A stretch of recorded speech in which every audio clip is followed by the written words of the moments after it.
All right, today we are going to perform something of an intellectual autopsy on one of the most important and honestly prophetic thinkers of the modern Arab world, the Syrian intellectual Yasin al-Hafiz. This was a man whose entire life was this intense search for an idea that could explain and maybe, just maybe, save his entire generation. Now, just look at this quote. Seriously, take it in. This is not some Monday morning quarterbacking. Al-Hafiz wrote these words a full 5 years before the 1967 Six-Day War. It is a jaw-droppingly accurate prediction. It immediately shows you we're not just dealing with a thinker, but with a kind of political prophet who could see the train wrecks coming from miles away. And that right there is the big question for our explainer today. How on earth did he do it? What was it about his way of thinking, his intellectual toolkit, that let him diagnose the present and see the future with such, well, chilling accuracy? Okay, let's get into it. So here's our roadmap. We're going to trace his journey from this young idealist who is always swimming against the current, through his, romantic revolutionary phase, his attempt to create a uniquely Arab Marxism, and then how the absolute shock of military defeat completely rewired his brain, leading him to a pretty profound diagnosis of modernity, and, in the end, a very, very complicated legacy. Okay, so the first thing you have to understand about al-Hafiz is that he was a born contrarian. I mean, from day one, he basically defined himself by going against the grain. Didn't matter if it was the traditions of his own tribe or the rigid dogmas of the political parties he would later join. So he grows up in this really potent mix, right? On one hand, you've got the ancient, honor-bound world of Syrian tribal life. And on the other, you have this electrifying new wave of anti-colonial nationalism sweeping through. That tension, that push and pull between the old and the new, that's what's going to shape his entire career. Now, in his youth, like so many of his generation, al-Hafiz was a total romantic. And when I say romantic, I don't just mean he was idealistic. I mean he was searching for a grand theory of everything, a doctrine that could explain the whole world and give him a blueprint for its complete and total transformation.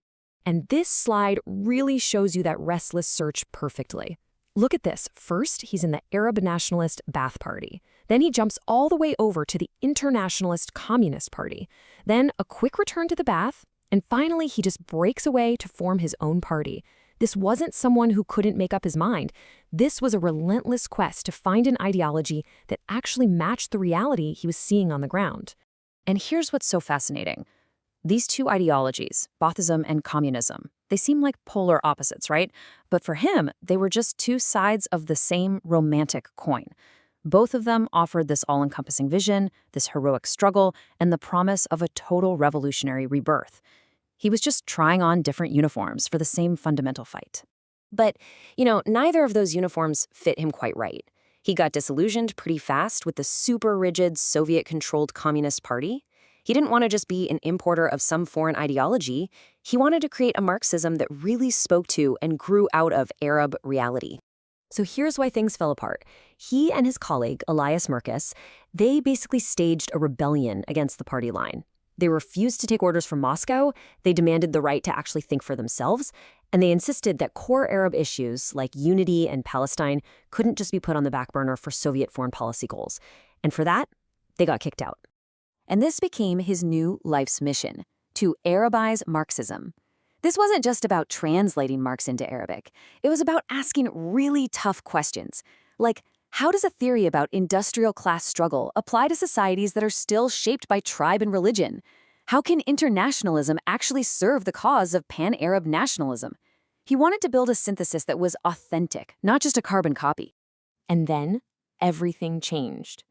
History just came crashing in the most brutal way you can imagine. And it completely shattered his romantic worldview, forcing him into this painful, radical reevaluation of everything he thought he knew. 1967, the Six-Day War. For al-Hafiz, and frankly for an entire generation of Arab intellectuals, this wasn't just a military loss, it was a psychological apocalypse. It was the ultimate proof that all their theories, all their slogans, all their big romantic visions had completely and utterly failed the test of reality. He later drew this incredibly sharp distinction. The 67 war, he said, was a devastating defeat from an external enemy. But the Lebanese Civil War, which kicked off in 1975, that was something way worse, a defeat with the inside. It was a society literally collapsing in on itself. an internal rot that to him was even more terrifying than outside aggression. These two events, they forged his late thought. So, out of the ashes of that romantic revolutionary, a whole new Yasin al-Hafiz emerged. He was sober, he was critical, and he was relentlessly rational. He turned his focus away from the grand external enemies and toward what he saw as the internal, intellectual diseases that were plaguing Arab society. And this is where his most important ideas really start to take shape.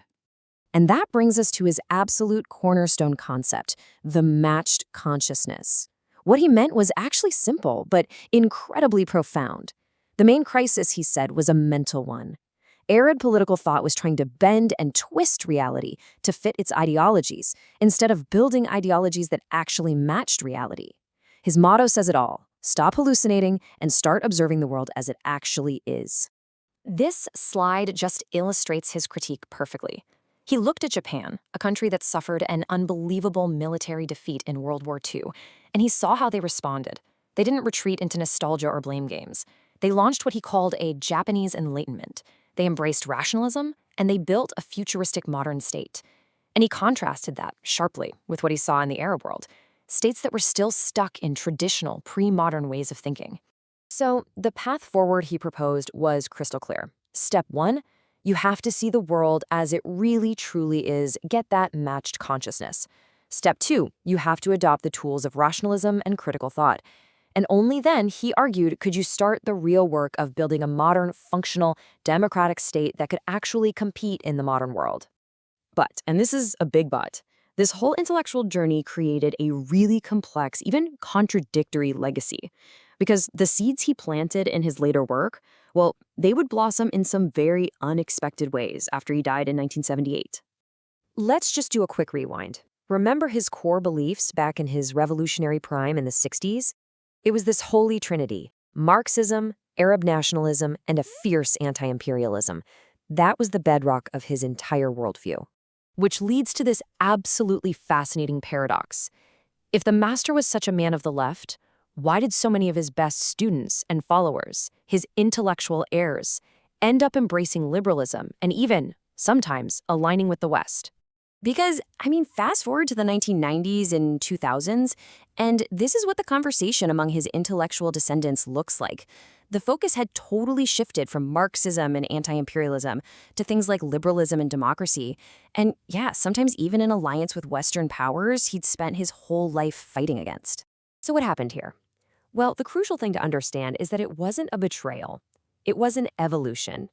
His followers inherited his most powerful tool from his later years, that relentless critical spirit, and his focus on democracy and rationalism. But they were applying that tool in a totally different world, a world where the Soviet Union was gone, the global left was in full retreat, and Western-style democracy looked like the only game in town.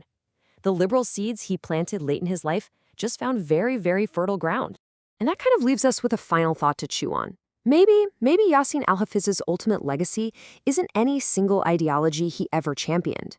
Maybe it's the very act of intellectual courage itself, the willingness to tear down your own most cherished ideas when reality proves them wrong.